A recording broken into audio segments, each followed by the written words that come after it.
Hello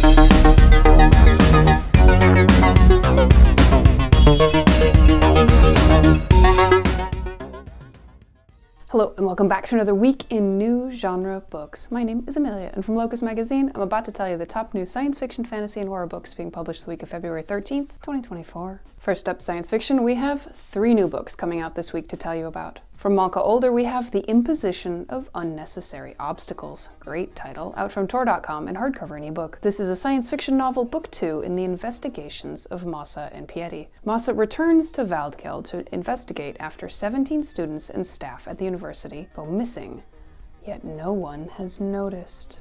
From Stephen K. Stanford, we have debut Jubilee, out from Flame Tree Press UK in trade paperback and ebook. This is a space opera science fiction novel. Detectives Call and Danae are sent to Jubilee, a lawless artificial world in its own parallel universe, to recover the body of a leading conservative politician. From Ray Gianna Rashad, we have debut The Blueprint, out from Harper in hardcover, ebook, and audio. This is a speculative alternate world novel. A young black woman in Texas in a world where an algorithm determines a black woman's job, spouse, and residence finds her life paralleling that of an ancestor who'd been an enslaved concubine in 1800s Louisiana.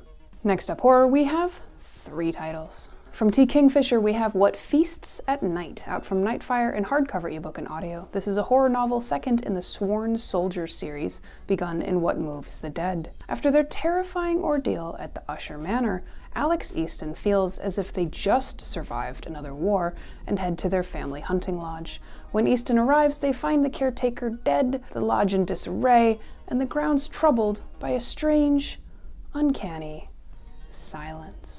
From S.E. Porter, we have Projections, out from Tor in hardcover and ebook. This is a dark fantasy/horror novel. Katherine rejects a fledgling sorcerer and ends up dead, her ghost stuck to her obsessed murderer, who starts targeting other women who remind him of her, which has got to be an uncomfortable thing for a ghost, to be stuck to your killer who is so obsessed with you that he starts killing women who look like you. I mean, points for flattery, I guess, but then wouldn't the ghost have feelings like, is that what I look like? I guess I'm making an argument that the murderer shouldn't kill for looks, if looks could kill. From Robin Wassley, we have Dead Things Are Closer Than They Appear, out from Simon & Schuster in hardcover, ebook, and audio. This is a young adult romantic dark fantasy/horror novel. When someone kills one of the guardians that protect the fault line that seals magic away from the world, ordinary teen Sid Spencer's life gets a lot more exciting. Monsters crawl from the ground, no one can enter or leave town, and a gang of violent vigilantes roam the streets. So this is me again editorializing. I have questions.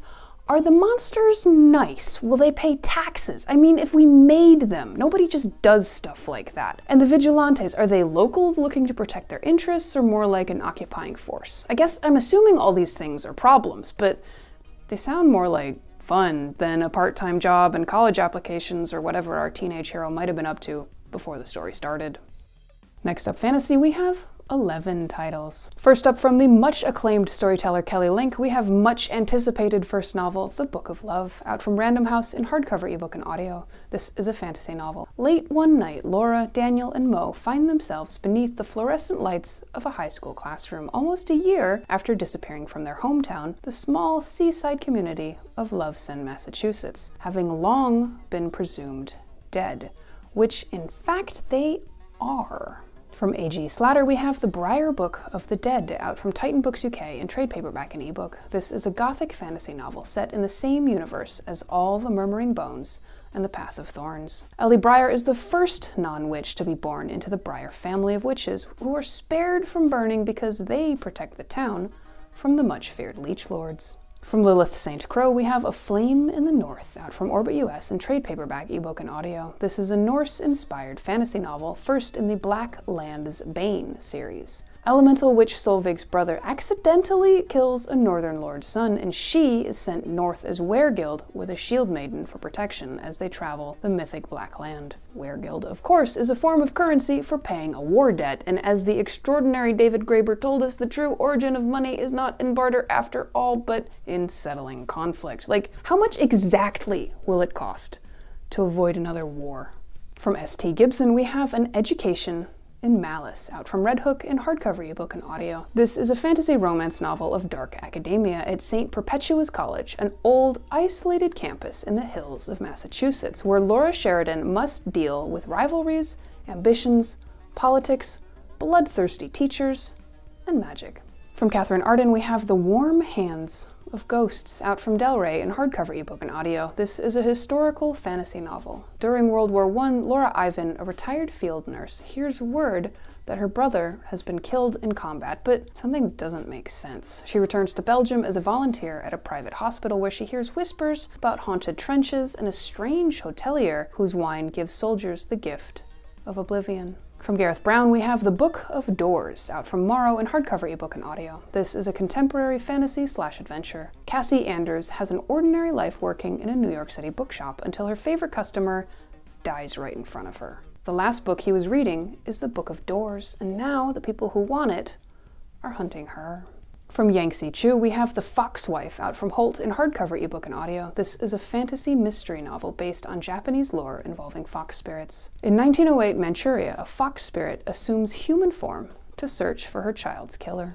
From Charlie N. Holmberg, we have Boy of Chaotic Making, out from 47 North in trade paperback ebook and audio. This is a fantasy novel, the third in the world of Keeper of Enchanted Rooms / the Wimbrel House series. Merritt Fernsby, inheritor of Wimbrel House, gets a letter from the Queen of England about his Uncle Owen, who is now inhabiting the body of a mixed-breed terrier. The Queen offers to find a human vessel for Owen and marry him into the royal family. From Marissa Meyer, we have With a Little Luck, out from Fywell and Friends in hardcover ebook and audio. This is a young adult fantasy romance novel. A boy gifted with supernatural good luck discovers the gift might be a curse when it comes to love. From Jeff Noon and Steve Beard, we have Gogmagog, out from Angry Robot UK in trade paperback ebook and audio. This is a fantasy novel. After two strangers seek her out, Katie Mead agrees to use her powers of spectral navigation to captain her rickety steam launch one last time down the River Lysis.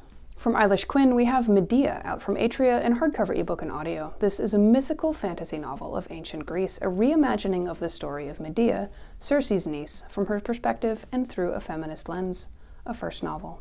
Finally, in collections, we have two titles. From Wole Talabe, we have Convergence Problems, out from Daw in hardcover ebook and audio. This is a collection of 16 stories, a mix of science, technology, and African folklore. From Gwenda Bond, we have The Frame Up, out from Del Rey in trade paperback ebook and audio. This is a fantasy romance caper novel. Danny Poissant is a con artist with magic talents. Given the opportunity for a once-in-a-lifetime heist, she needs the help of her estranged mother's old crew, except there's that little issue where she was the one who turned her mother over to the FBI. That wraps up this week. Come see us at Locus Mag or at Locus Magazine on most platforms, www.locusmag, or our Patreon. Thanks for spending some time with us. Please do us a favor, mush all the buttons and drop us a comment. We like doing this, and your participation helps us out a lot. We'll be here next week with more new books.